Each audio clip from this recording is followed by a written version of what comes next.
পৃথিবীতে যত উম্মত এই দুনিয়াতে আসছে সবার উপরেই এই কুরবানির বিধান ছিল।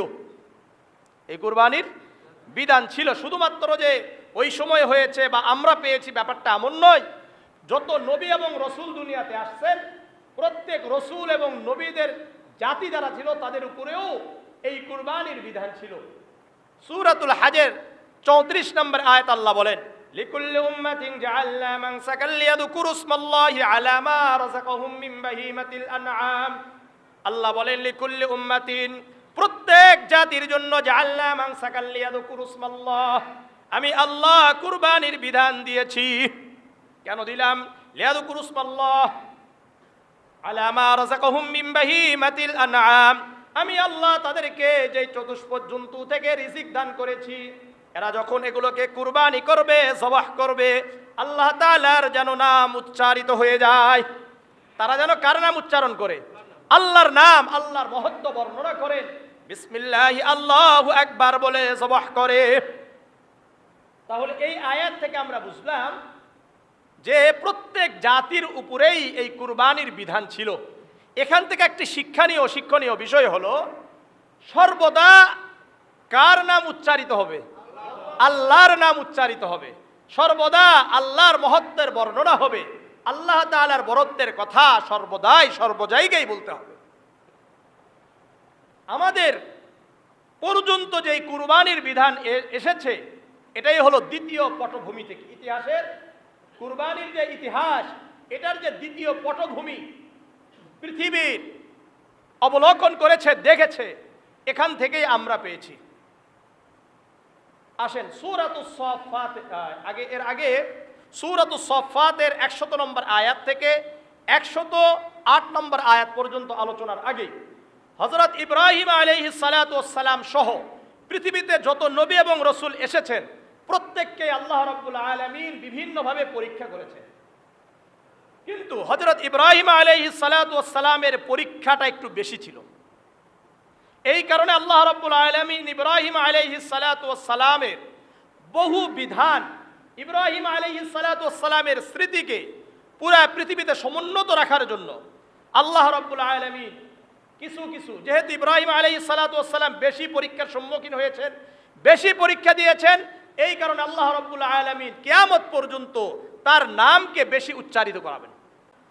যখন ইব্রাহিম আলাইহিস সালাতু ওয়াস সালাম ইবতালা ইব্রাহিম রাব্বুহু, তার রব আল্লাহ তাকে বিভিন্নভাবে পরীক্ষা করেছেন, ফাতাম্মাহুন্না, আর ইব্রাহিম আলাইহিস সালাতু ওয়াস সালাম এই পরীক্ষাগুলোতে সফল হয়েছেন। পরীক্ষা করেছেন, উনি সফল হয়েছেন। আল্লাহ রাব্বুল আলামিন বলেন, হে ইব্রাহিম ভালো করে শোনো, তুমি যেহেতু অনেক পরীক্ষা দিয়েছো আর পরীক্ষাগুলোতেও সফল হয়েছো, ইন্নী জাইলুকা লিন্নাসি ইমামা, পুরা বিশ্ববাসীর জন্য আমি তোমাকে নেতা বানিয়ে দিলাম। কি বানাইছে? নেতা বানিয়েছেন। এই জন্য পৃথিবীতে যদি আপনার দ্বারা পরীক্ষা নেয় তাহলে হতাশ হওয়ার কিছু নয়, বরং দেখবেন যারা বেশি পরীক্ষার সম্মুখীন হচ্ছেন আল্লাহ তাআলা দুনিয়াতেও তাদেরকে বেশি সম্মানিত করছেন। অনেকরে অনেক জায়গায় আটকায় রাখে, এরপরে ছাড়ে দেয়, দেখা যায় যে পুরা ঢাকা শহর কি হয়ে গেছে, জাম লেগে গেছে। কি বুঝলেন বিষয়? আপনি দিলেন হলো জিনার অপবাদ, আপনি দিয়েছেন ব্যভিচারের অপবাদ, আপনি দিলেন চুরির অপবাদ, দেওয়ার পরে আটকায় রাখছেন, আটকায় রাখানোর পরে বিভিন্ন পরে দেখা যায় যে সব কিছু থেকে সে কি হয়ে গেল, পবিত্র হয়ে গেল। এর অর্থ কি দাঁড়াইছে? আল্লাহ তাআলা তার সম্মান ফিরিয়ে দিয়েছে কি দেয় নাই? দিয়েছে। সুতরাং এটা সকল নবীদের একটা সুন্নত, যত বেশি পরীক্ষা দিবেন তত বেশি সম্মানিত হবেন। আল্লাহ বুঝার তৌফিক দান করেন। ইব্রাহিম আলাইহিস সালাতু ওয়াস সালাম সম্পর্কে কি বলছেন দেখেন, ইন্নী জাইলুকা লিন্নাসি ইমামা, আমি আপনাকে পুরা দুনিয়ার জন্য নেতা বানিয়ে দিয়েছি। কেন? আপনি বেশি পরীক্ষা দিয়েছেন আর এই পরীক্ষাতে আপনি সফল হয়েছেন। আপনি কি হয়েছেন? সফল হয়েছেন।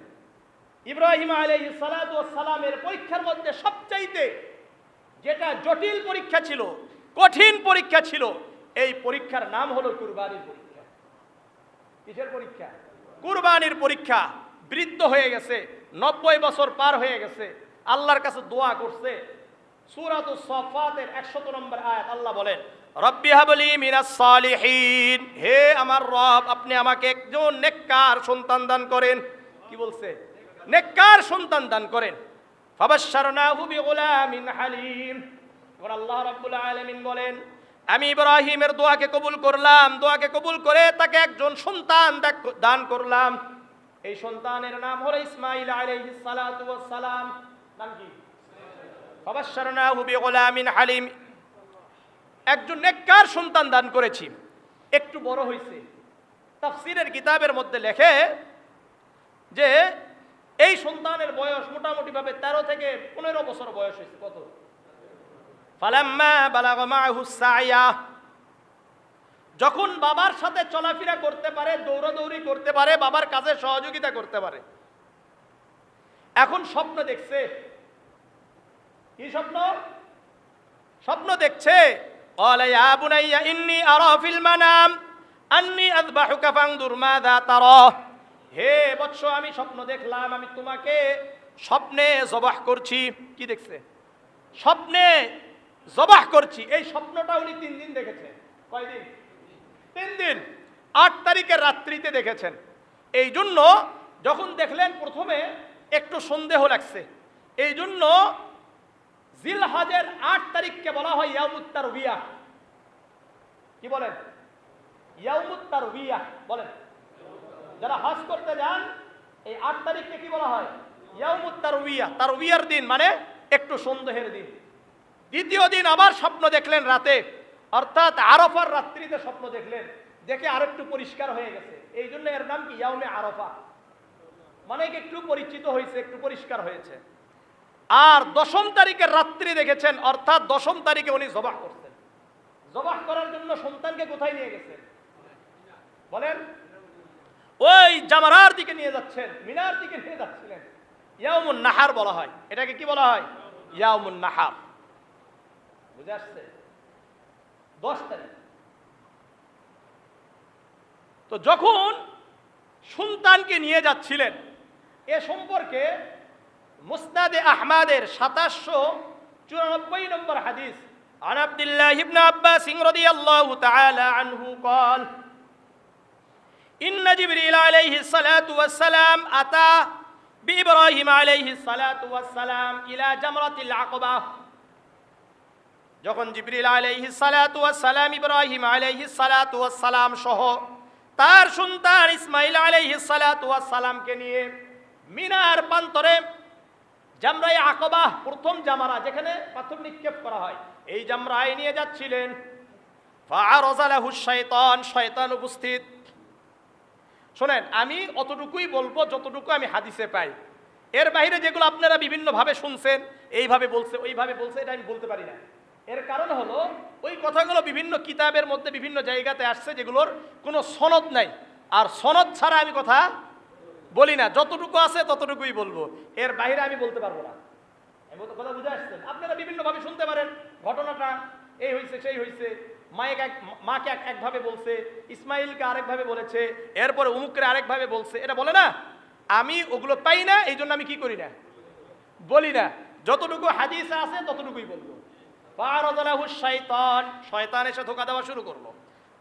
কাকে ধোঁকা দিয়েছে? ইব্রাহিম আলাইহিস সালাতু ওয়াস সালামকে।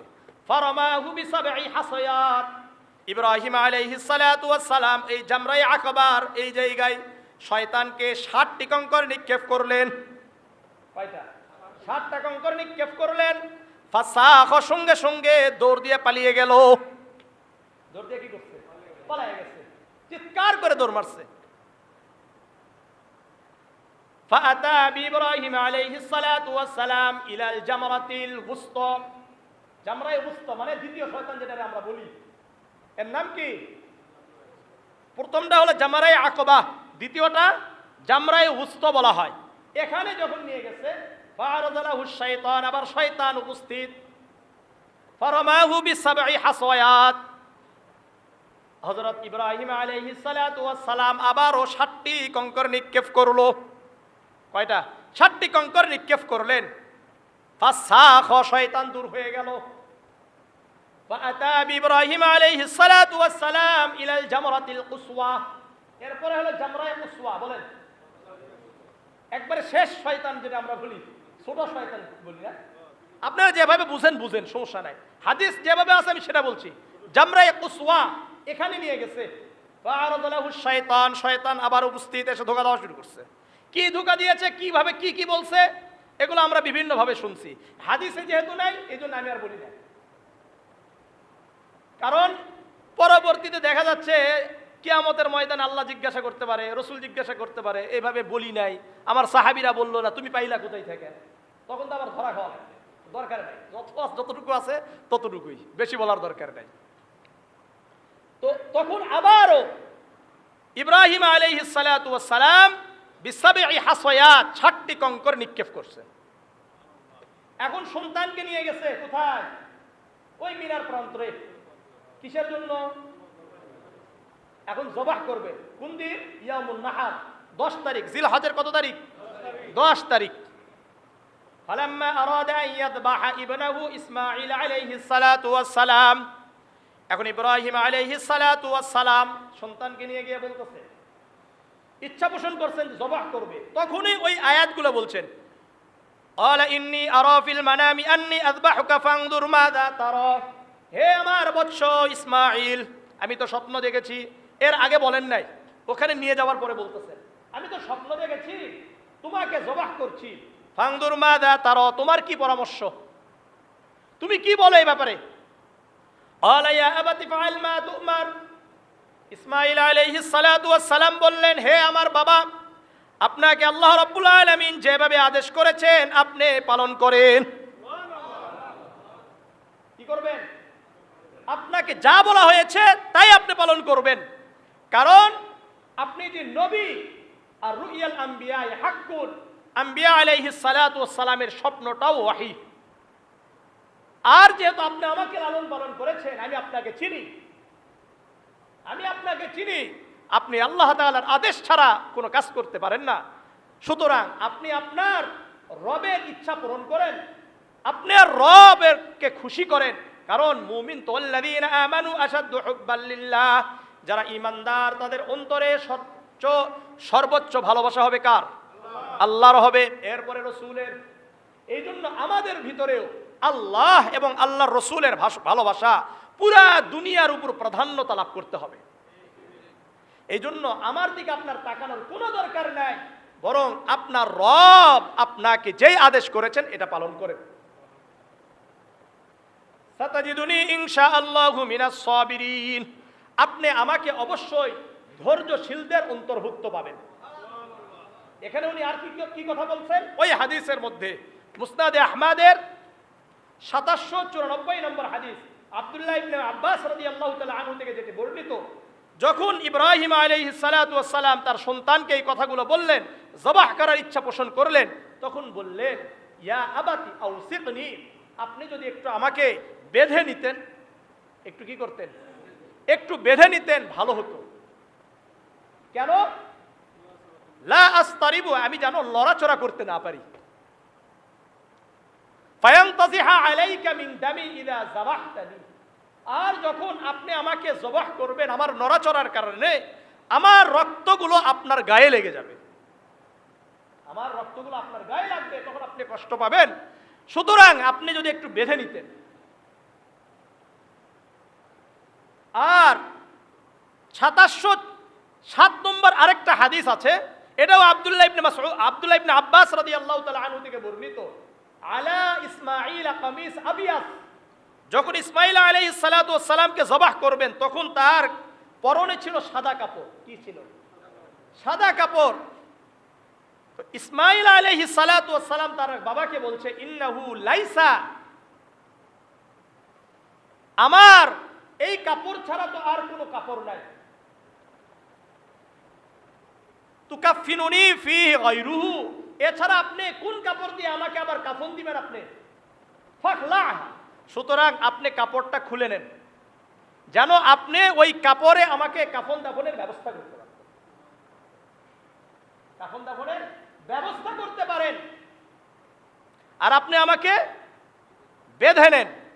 ইব্রাহিম আলাইহিস সালাতু ওয়াস সালাম, ইসমাঈল আলাইহিস সালাতু ওয়াস সালাম উভয়ে শর্তহীন, স্বার্থ ছাড়া শর্তহীন, দ্বিধা দ্বন্দ্ব সব কিছুকে ছেড়ে ফালাম্মা আসলামা, উভয়ে আল্লাহ তাআলা যেমন করে আদেশ করেছেন ওই আদেশের উপর তারা একেবারে নিজেদেরকে উৎসর্গ করে দিলেন। একেবারে আল্লাহ যেমন করে বলেছেন ওই কথাগুলোর উপরে যেভাবে বলেছেন, কোনো শর্ত নাই, কোনো কিছু নাই, নিজেদেরকে উৎসর্গ করে দিলেন। ওয়াতাল্লাহু লিল জাবিন, ইব্রাহিম আলাইহিস সালাতু ওয়াস সালামকে তার সন্তান বলেছিলেন, হে আমার বাবা, আপনি আমাকে একটু উপর করে শোয়াবেন। কি করে শোয়াবেন? জানো কেন? আপনি যদি আমার চেহারাটা দেখেন তাহলে আমার উপরে আপনার মায়া আসবে, ভালোবাসা আসবে। তখন হইতে পারে আল্লাহ তাআলার বিধান মানার মধ্যে আপনি কিছুটা হলেও বিলম্ব করতে পারেন, আল্লাহর বিধান পালনে বিলম্ব করার কোনো সুযোগ নাই। ওয়াতাল্লাহু লিল জাবিন, ওয়াতাল্লাহু এর ব্যাখ্যায় মুসনাদে আহমদের বাব রুইয়া ইব্রাহিম আলাইহিস সালাতু ওয়াস সালাম, এই যে অধ্যায়, এই অধ্যায়ের শেষের দিকে লিখছেন ওয়াতাল্লাহু মানে ওয়াসআ ওয়াজহু বিল আরদি, ইসমাঈল আলাইহিস সালাতু ওয়াস সালামের চেহারাকে মাটির দিকে করলেন। ফালাম্মা আসলামা ওয়াতাল্লাহু লিল জাবিন, ফালাম্মা আসলামা ওয়াতাল্লাহু লিল জাবিন ওয়ানাদাইনাহু আইয়া ইব্রাহিম কদ সাদ্দাকতার রুইয়া। কত সুন্দর কথা, আল্লাহু আকবার। যখন সব কিছু রেডি, ফালাম্মা আকাদা শাফরাতা ফাআরাদা আন ইয়াসবাহু, ইব্রাহিম আলাইহিস সালাতু ওয়াস সালাম চার চাকু নিলেন, এখন জবাহ করবে তার সন্তান ইসমাঈল আলাইহিস সালাতু ওয়াস সালাম।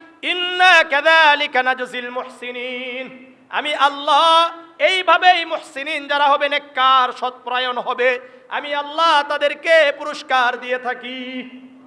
ওয়াফাদাইনাহু বিযিবহিন আযীম, আল্লাহ রাব্বুল আলামিন বলেন ওয়াফাদাইনাহু বিযিবহিন আযীম, ইসমাঈল আলাইহিস সালাতু ওয়াস সালামের পরিবর্তে একটি পশু আল্লাহ রাব্বুল আলামিন দুনিয়াতে প্রেরণ করে দিলেন।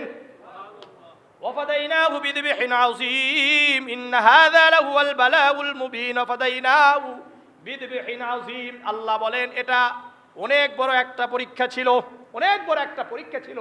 আমার খলিল ইব্রাহিম তার এই পরীক্ষায় পাশ করলো, তার এই পরীক্ষায় সে সফল হয়েছে। আমি তো যারা আমার পরীক্ষায় সফল হয়ে যায় আমি তাদেরকে পুরা দুনিয়াবাসীর জন্য কিয়ামত পর্যন্তের জন্য আমি আল্লাহ রাব্বুল আলামিন তাদের নামকে সমুন্নত রেখে দিই। ওয়া তারাকনা আলাইহি ফিল আখিরিন, আল্লাহ রাব্বুল আলামিন বলেন আমি তাদের এই বিধানটাকে, আমি তাদের এই কাজকে পরবর্তীদের জন্য রেখে দিলাম। এখান থেকে এই আয়াত সূরাতুস সাফফাতের 108 নম্বর আয়াতে এটা বোঝা যায় যে আল্লাহ রাব্বুল আলামিন ইব্রাহিম আলাইহিস সালাতু ওয়াস সালাম আর ইসমাঈল আলাইহিস সালাতু ওয়াস সালামের এই ঘটনা আল্লাহর কাছে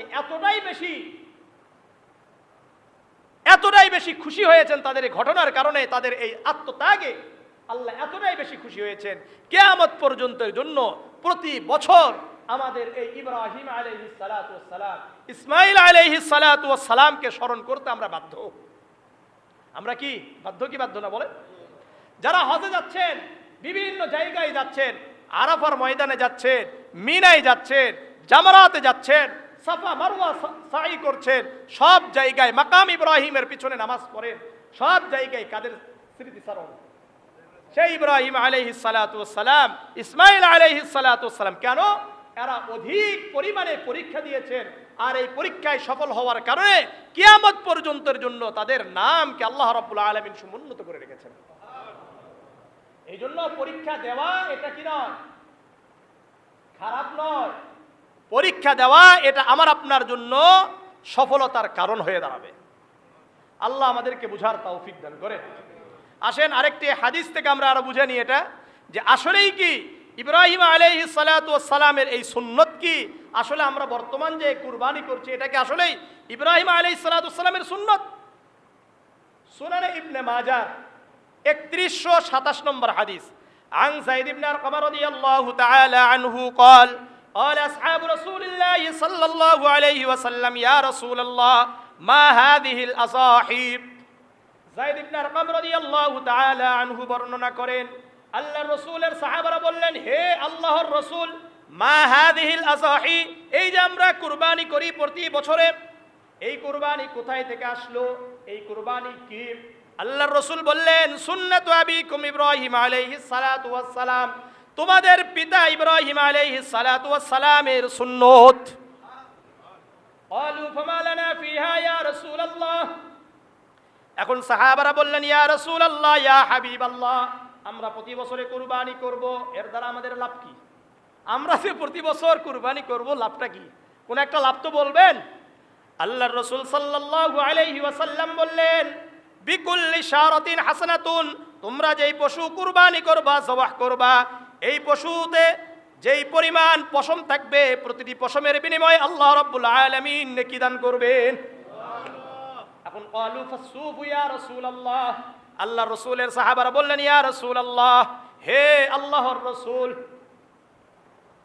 ভেড়াতে তো অনেক পশম রয়েছে, ভেড়ায় কি আছে, পশম বেশি না কম? বেশি।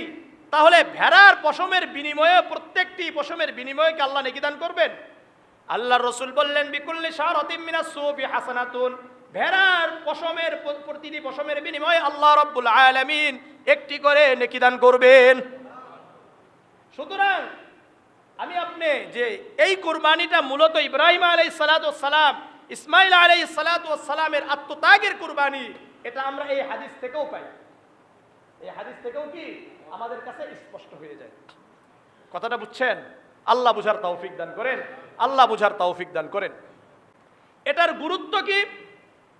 এই গুরুত্ব বোঝার জন্য সূরাতুল কাউসারের 2 নম্বর আয়াত, ফাসাল্লি লিরাব্বিকা ওয়ানহার, হে নবী, আপনি আপনার রবের জন্য সালাত আদায় করুন, আপনার রবের জন্য কুরবানি করুন।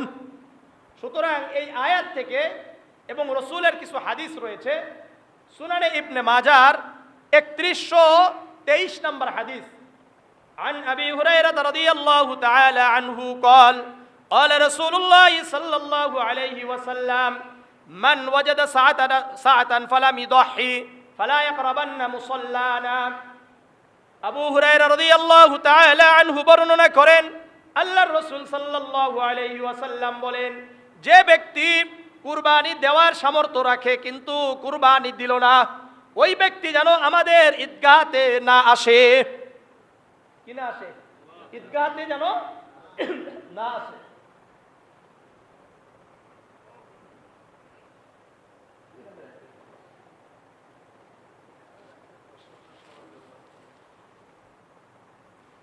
ঈদগাহতে যেন তারা না আসে, যাদের উপরে কুরবানি ওয়াজিব, তারা যেন ঈদগাহতে না আসে। এটা স্পষ্ট করলেন কে? রাসূলুল্লাহ সাল্লাল্লাহু আলাইহি ওয়াসাল্লাম। আরেকটি হাদিস সহিহ মুসলিমের 4939 নম্বর হাদিস, 73 নম্বর হাদিস, এটা عن أنس بن مالك رضي الله تعالى عنه قال قال رسول الله صلى الله عليه وسلم يوم النحر। আনাস ইবনে মালিক রাদিয়াল্লাহু তাআলা আনহু বলেন, আল্লাহর রাসূল সাল্লাল্লাহু আলাইহি ওয়াসাল্লাম কুরবানির দিন বললেন, মান কানা সাবাহা ক্বাবলা সালাতি ফালইউঈদ, যে ব্যক্তি সালাতের আগে, ঈদুল আজহার সালাতের আগে পশু জবাহ করেছো, যে ব্যক্তি ঈদুল আজহার সালাতের পূর্বে পশু জবাহ করেছো, ফালইউঈদ, সে যেন আবারও কুরবানি করে। সুতরাং তার কুরবানি হয় নাই। এই হাদিস আর কোরআনের আয়াত দ্বারা বোঝা যায় কুরবানি আমাদের উপর ওয়াজিব। কুরবানি আমাদের উপর কি? ওয়াজিব। মনে থাকবে, কুরবানি কার কার উপর ওয়াজিব, কিভাবে ওয়াজিব, এগুলো সামনে আমার মাসলা কেন্দ্রিক যে আলোচনা হবে সেখানে আপনারা পেয়ে যাবেন। কয়দিন দিবেন না দিবেন এটা পরবর্তীতে। কুরবানি করলে আমরা তো একটা হাদিস পেয়েছি, প্রতিটি পশমের বিনিময়ে আল্লাহ রাব্বুল আলামিন আমাদেরকে নেকি দান করবেন। জামিআ তিরমিজি 1493 নম্বর হাদিস, عن عائشة رضي الله تعالى عنها قالت قال رسول الله صلى الله عليه وسلم ما عمل آدمي من عمل يوم النحر أحب إلى الله من إهراق الدم। আয়েশা রাদিয়াল্লাহু তাআলা আনহা বর্ণনা করেন, আল্লাহর রাসূল সাল্লাল্লাহু আলাইহি ওয়াসাল্লাম বলেন, কুরবানির দিনে আদম আলাইহিস সালাতু ওয়াস সালামের সন্তানেরা যত আমল করে, সবচাইতে আল্লাহ রাব্বুল আলামিনের কাছে অধিক প্রিয় আমল হলো ওই দিনে পশু জবাহ করা। কি করা? পশু জবাহ করা, অর্থাৎ রক্ত প্রবাহিত করা। এরপরে রাসূল সাল্লাল্লাহু আলাইহি ওয়াসাল্লাম বললেন, ওয়া ইন্নাহা লাতাতি ইয়াউমাল কিয়ামাতি বিকুরুনিহা ওয়া আশআরিহা ওয়া আসলাফিহা। তোমরা যেই কুরবানির পশু জবাহ করবা, এই কুরবানির পশু কিয়ামতের ময়দানে ওই পশু তার বিকুরুনিহা, তার শিং, তার পশম আর তার কুরসহ আল্লাহ তাআলার দরবারে উপস্থিত হয়ে যাবে। আমরা যে মনে করলেন গরু জবাহ করি না, এই গরুটা তার শিং, তার পশম আর তার খুর সহ কার কাছে আসবে? আল্লাহর কাছে আসবে। এরপরে রাসূল বলেন, ওয়া ইন্নাদ দামা লাকুম মিনাল্লাহ বিমাকানিন ক্বাবলা আন ইয়াকা মিনাল আরদি ফাতিবু বিহা নাফসান।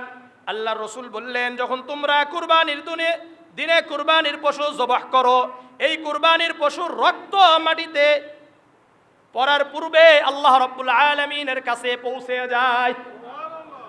রক্ত মাটিতে পড়বে না, এর আগেই আল্লাহ রাব্বুল আলামিন আমার আপনার কুরবানিকে কবুল করে নেবেন। ফাতিবু বিহা নাফসান। সুতরাং তোমরা আনন্দ নিয়ে কুরবানির পশু জবাহ করো। সুতরাং করবো তো ইনশাআল্লাহ? কারা কারা করবো না হাত উঠায় ইনশাআল্লাহ? কি করবেন না? কারা কারা কুরবানি করবো ইনশাআল্লাহ? করবো তো ইনশাআল্লাহ? কুরবানি করার আগে কুরবানির মাসলা কেন্দ্রিক যা আলোচনা আছে এগুলো আমরা জেনে নিব ইনশাআল্লাহ। আল্লাহ রাব্বুল আলামিন আমাদের সবাইকে কুরবানি করার তৌফিক দান করেন। আল্লাহ রাব্বুল আলামিন আমাদেরকে পরিশুদ্ধ নিয়তে কুরবানি করার তৌফিক দান করেন। ইব্রাহিম আলাইহিস সালাতু ওয়াস সালাম, ইসমাঈল আলাইহিস সালাতু ওয়াস সালাম থেকে যেই শিক্ষা, হাবিল যেভাবে অন্তরের অন্তঃস্থল থেকে আল্লাহর জন্যই কুরবানি করেছিলেন, সেভাবে একবার মাত্র নিয়ত থাকবে কার জন্য? আল্লাহর জন্য। এইভাবে আমরা কুরবানি করার জন্য চেষ্টা করব ইনশাআল্লাহ। আল্লাহ তাআলা আমাদের সবাইকে কবুল করেন।